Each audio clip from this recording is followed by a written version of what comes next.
Member for Johnston, the birthday girl. Thank you, Madam Speaker. Madam Speaker, my question's to the Attorney-General.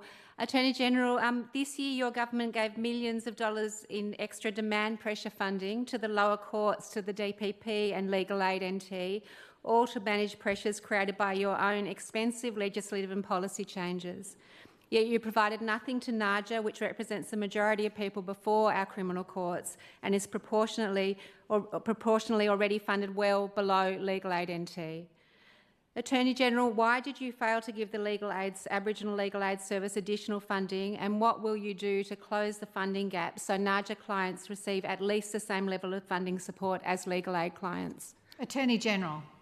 Thank you, Madam Speaker. And Member for Johnston, I know that you're new in this parliament, and when I became the Attorney-General there was a lot to look into as well, especially the shambles that Labor left the government, the public leader. Taxpayer money in. But NAAJA itself is fully funded by the feds.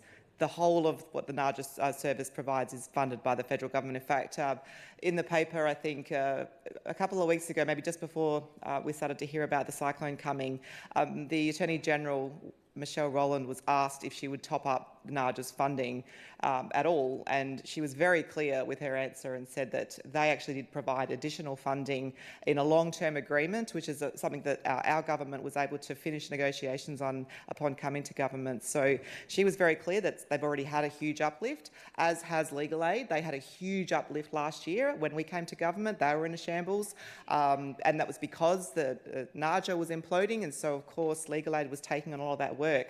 So we met those requests for the demand that was obviously being increased, not only from our new laws, which we needed to absolutely do, but just because in general they had been underfunded by Labor for so long. And so we met those demands. We increased that funding by a historic amount of 87% increase to their baseline funding.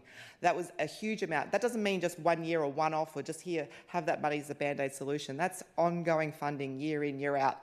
Of course, we know they have new leadership. They have that dedicated funding that's ongoing, and of course there's still work to be done in that space, and they have a really important job to do to make sure they can make the changes in their organisation to do that, which is what Territorians expect NAAJA to do as well with the funding that they've received. They've received a huge uplift from the feds, 100% federal funding over that side, and they too are expected for Territorians, based on taxpayers' money, that they are able to work within their means based on the money they have.